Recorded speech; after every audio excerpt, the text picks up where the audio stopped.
오늘의 사연 시작합니다. 안녕하세요. 저는 작은 사업을 하고 있는 40대 중반의 일반인입니다. 한참 중국이나 일본 쪽으로 우리나라 물건들을 수출할 때 시작했던 사업이었는데 규모가 작다 보니 처음부터 발품 팔아가면서 일했습니다. 몇 개월씩 중국에 나가 있고 몇 개월씩 일본에 나가 있고 몇 개월씩 동남아에 나가 있었죠. 요즘에야 저처럼 무식하게 직접 외국에 나가면서 발품 팔면서 일하는 사람이 어디 있겠냐마는 저는 아직까지도 직접 발로 뛰어가면서 일을 하고 있습니다. 얼굴 보고 일해야 마음이 열리고 신뢰를 줄 수 있다는 저만의 철칙이라고나 할까요. 이렇게 일하다 보니 1년의 절반은 외국을 돌아다니며 지내고 있습니다. 아이들이 어릴 때는 아내를 많이 못 도와줘서 참 미안하고 아이들이 초등학교에 들어가게 되면서는 아이들과 많이 못 놀아줘서 아이들한테 참 미안합니다. 미안한 마음이 많은 남편이자 아빠입니다.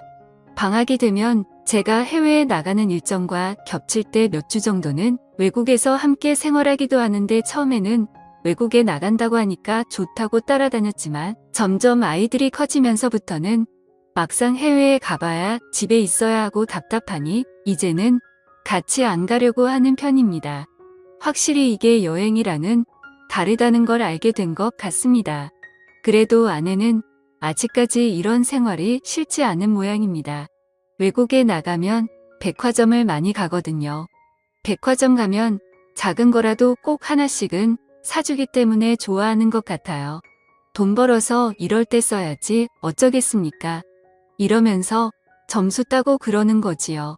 아내와는 어릴 때부터 알고 지낸 사이였으며 오랫동안 연애하다가 결혼해서 그런지 서로 간의 믿음도 강한 편이고 아주 편안하고 가까운 사이입니다.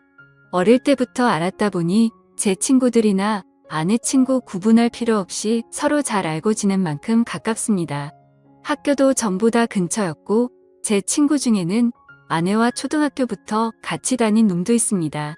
그렇게 어릴 때부터 알고 지내는 사이다 보니까 서로 공감하는 부분도 많은 것 같고 그 둘만 아는 초등학교와 중학교의 학창시절 이야기도 많이 하더라고요. 그러다 보면 저도 모르게 질투를 하고 있고 왜 나보다 내 아내를 더 잘 알고 친한 것 같은지 괜히 기분이 나쁠 때도 있었습니다. 그리고 은근히 저를 견제하듯이 제 아내랑 더 친한 척하는 그 꼬라지가 참 보기 싫더군요. 하지만 다른 남자가 그랬다면 더 질투심이 느껴졌겠지만 저하고도 벌써 30년을 가까이 알고 지낸 만큼 절 친한 사이이기에 크게 신경 쓰지는 않았습니다. 다만 그놈 와이프랑 그놈 저희 부부까지 같이 술을 자주 마시는데 아주 가끔 술을 많이 마시는 날에 옛날 학창시절 이야기까지 나오면 둘이서 붙어 앉아서 장난도 치고 끌어안기도 합니다. 아무리 친구 사이라지만 서로 부부가 다 보고 있는 앞에서 철구지처럼 그런 행동을 할 때면 사실 기분이 그다지 좋지는 않습니다. 나이 들어서 적당히 선을 지켰으면 좋겠다는 생각이 들지만 그렇게 행동하지 않는 녀석들도 있거든요. 은근히 즐기는 표정으로 그러고 있으면 괜히 더 짜증 나더라고요. 하지만 그럴 때마다 그놈 와이프는 아무렇지 않은 척 같이 웃으며 어울리는데 저 혼자서만 불쾌한 기색을 내비치면 왠지 속이 좁은 남자처럼 보일까 혼자서 참고 있습니다. 친구만 아니었으면 강하게 말렸겠지만 저보다도 더 가까웠던 친구인데 뭐 어쩌겠나 싶기도 하더라고요. 다음 달 저녁 먹을 때 아내한테 넌지시 말을 꺼낼 때도 있었습니다. 아무리 친했던 친구 사이라지만 그렇게 부둥켜 안고 노는 건 좀 아니지 않냐고 좀 자제했으면 좋겠다고 말을 하기도 했습니다. 하지만 제 아내는 그냥 친한 친구 사이라서 장난이 심한 것뿐이라며 앞으로는 조심하겠다고 대답하지만 그 말도 늘 그때뿐이었죠. 그렇게 사소한 것들이 거슬리기 시작했을 무려 3개월간 외국 출장 업무를 끝내고 한국에 도착했을 때였습니다. 평소처럼 면세점에서 산 위스키를 같이 마시기 위해 친구네 부부를 집으로 초대했고 평소 같았으면 시끌벅적한 분위기에 기분 좋게 모여서 술을 마셨을 텐데 그날따라 분위기가 냉랭하더라고요. 분명히 아무렇지 않게 대화를 나누고 있지만 나만 모르고 있는 기미를 있다는 기분 아십니까? 뭔가 저만 외톨이가 된 것 같은 기분이 들더라고요. 분명히 이 사람들 사이에 뭔가 안 좋은 일이 생긴 것 같긴 한데 직접적으로 말을 꺼내기 참 애매한 그런 상황이었습니다. 외국에 오래 나가 있다가 한국에 오면 아무래도 그동안 이런저런 일들이 있기도 하니까 이런 기분을 느낀 적은 많았죠. 아무튼 그날따라 아내도 반응이 영 별로였고 뭔가 알 수 없는 찝찝한 기분이 들긴 했지만 또 혼자만의 오버라고 생각하고 넘겼습니다.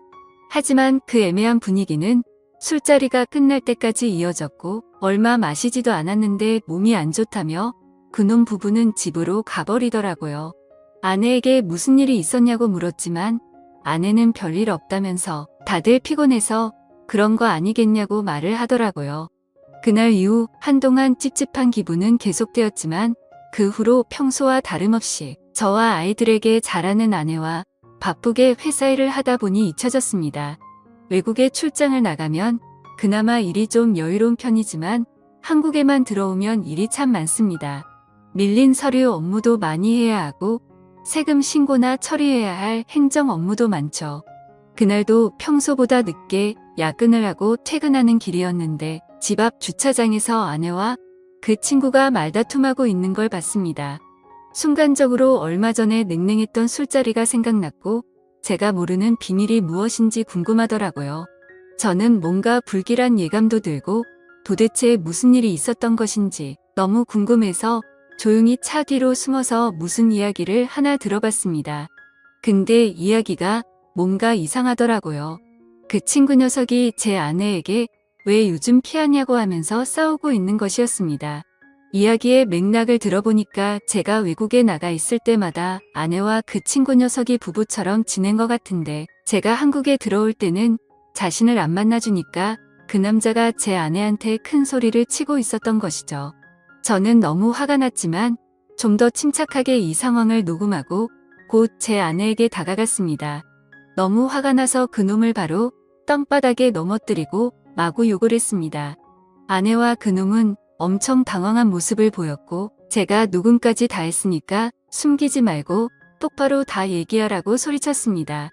처음에는 무슨 소리를 하는 거냐고 시치미를 뗐지만 제 폰에 녹음되어 있는 이야기 소리를 듣고 나서야 아내가 말을 하기 시작했습니다.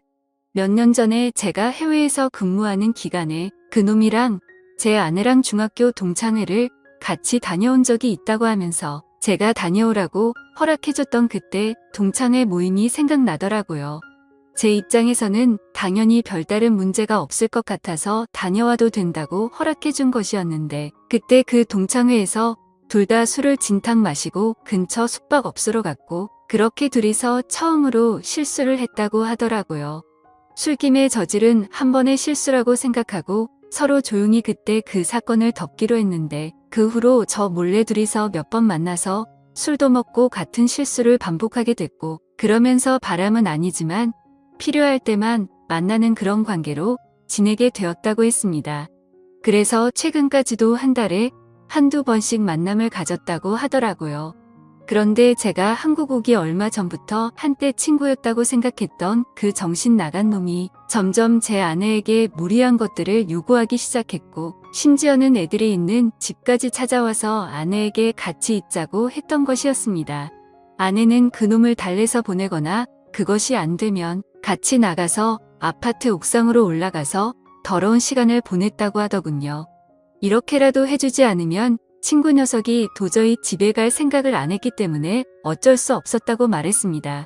그런데 점점 더 그놈이 제 아내에게 집착하면서 만나는 횟수가 많아졌고 결국 아내가 그만 만나자면서 헤어지자고 한 상태라고 하였습니다. 지금까지 있었던 모든 일들이 실수라고 생각하고 다시는 이런 실수를 하지 않겠다고 눈물을 흘리며 믿어달라고 말하더군요. 지금까지 이렇게 함께 만나는 그 순간에도 제 아내는 저놈과 함께 시간을 보낸 건 맞지만 바람을 핀 것은 아니라고 말하는 그 말마저도 너무 어이가 없고 짜증나더군요. 저는 지금도 그때를 생각하면 너무 화가 나서 말이 안 나옵니다. 정말 어떻게 사람이 이럴 수 있나 싶습니다. 세상이 미쳐 돌아가는 건지 사람이 미쳐 돌아가는 건지 머리가 어지럽습니다. 저는 일단 그놈 와이프에게 전화를 해서 불러냈고 제가 듣고 본 사실들을 모두 이야기해 주었습니다. 그 더러운 놈과 제 아내는 무릎을 꿇고 있었고 제 아이들도 보고 있었습니다. 다시 안 그러겠다며 손이 발이 되도록 빌더군요. 그놈 와이프의 요구대로 의미도 없는 각서와 지장을 찍고 그놈 부부는 집으로 돌아갔습니다. 그렇게 그 친구네 부부는 집으로 돌아갔고 그 부부가 돌아간 이후에도 제 아내는 저에게 잘못했다고 계속 사과를 했지만 저는 그런 아내를 쳐다보지도 않았습니다. 아무리 생각해도 너무 화가 나고 배신감에 와이프가 사람이 아니라 짐승으로 보이더군요. 저는 어떻게든 가장으로서 이 집안을 이끌어 나가기 위해 일하고 아내에게 명품도 많이 사주고 애들 잘 챙겨주라고 집에 돈도 많이 보냈지만 그녀는 그 돈으로 다른 남자랑 놀아나는 데 썼다고 생각하니까 너무 배신감이 들었습니다. 최선을 다해서 참고 또 참았지만 도저히 화가 삭혀지지 않아서 장인어른께도 전화를 드렸고 지금까지 있었던 사실을 모두 말씀을 드리며 따님을 데리고 가시라고 하였습니다. 그러고는 종이 박스를 구해와서 아내의 짐을 다 담고 당장 내 눈앞에서 꺼지라고 말했습니다. 장인어른과 장모님이 저희 집에 도착했을 때 장모님께서는 딸을 잘못 키워서 미안하다고 저에게 용서해달라고 하셨고 장인어른은 아내에게 화를 내며 욕을 마구 하셨습니다. 장인어른은 너 같은 딸을 키운 게 부끄럽다고 너를 데리고 갈 생각이 없으니 아까 그놈이랑 붙어먹고 살던지 길바닥에 나가서 굶어 죽던지 마음대로 하라고 말씀하시더라고요. 이런 상황에서 제 아내 편을 들지 않고 따끔하게 혼내는 그 모습이 약간은 통쾌하더군요. 이런 상황에서 만약에 아내 편을 들었다면 저는 그 자리에서 모든 걸 다 뒤집어 엎으려고 했었거든요. 더 이상 듣고 싶지도 않고 보고 싶지도 않으니 일단 따님 데리고 나가셔서 밖에서 때리시든 처가에 가셔서 때리시든 알아서 하시라고 하였습니다. 현관문 앞에 있는 박스를 챙겨서 내보냈습니다. 아이들도 제법 컸기에 대충 상황을 알고 이해하는 듯 했습니다. 다음날 회사를 다녀오니 아내는 집에 와 있었고 저녁상을 차려서 식탁에 앉아 있었지만 아이들도 집안의 분위기를 눈치채고는 방에서 나오지 않고 있었습니다. 저는 아내에게 집에서 나가달라고 말했습니다. 도대체 그놈과의 만남이 얼마나 좋았으면 몇 년 동안 이렇게 지내왔는지, 또 아이들이 집에 있는데 그놈이 집에 들어오게 하였고 어떻게 내 친구였던 놈과 온갖 더러운 짓을 할 수가 있냐며 따졌습니다. 그러자 아내의 태도는 가관이었습니다. 아내는 저에게 그럼 당신은 얼마나 깨끗하냐며 역으로 따지는 것이었습니다. 사업을 하다 보면 그런 술집도 갈 수 있고 솔직히 없어도 다니지 않냐고 말하더군요. 정말 당신은 자기한테 미안한 행동 안 했냐고 따지길래 내가 사업하면서 다른 사람들한테 접대를 한 적은 있어도 내가 접대를 받은 적은 없다고 말했고 내가 만약에 잘못된 행동들을 하고 다니더라도 이따위 일을 만들 만큼 행실을 개판으로 하지 않았다고 말했죠. 사실 저도 사업하면서 실수를 하긴 했습니다. 근데 적어도 그런 여자를 아내 앞에 데리고 와서 같이 술 마시고 놀지는 않았잖아요. 아내는 처가에 돌아갔고 저는 아내에게 이혼을 요구했지만 아내는 제발 용서해달라며 이혼만큼은 참아달라고 부탁하고 있는 상황입니다. 현재는 이혼을 하지 않은 상황이고 아직도 대화로 이 문제를 풀어나가는 중입니다. 아이들은 아빠의 뜻대로 따라가겠다면서 자기들 때문에 아빠의 선택에 방해가 되고 싶지 않다고 하더군요. 그리고 그놈과 그놈 와이프는 얼마 전에 이혼했다는 소식을 들었습니다. 저는 어떻게 하는 게 좋을까요? 이혼하는 게 정답일까요? 그래도 아이들이 있는데 언젠가 시간이 한참 지나면 그놈과 함께 있었던 제 아내의 모습에 안 시달릴 수 있을까요? 평생 생각날 만큼 힘든 일이 들 수도 있다고 생각하는데 그럴 거면 그냥 이혼하는 게 정답이 아닐까 생각이 들기도 합니다. 아이들 때문에 걱정이 많아지네요. 오늘의 사연 여기까지입니다. 지금까지 읽어주신 모든 분들 감사합니다. 구독과 좋아요, 알림 설정 눌러주세요. 그럼 모두들 행복한 하루 보내세요.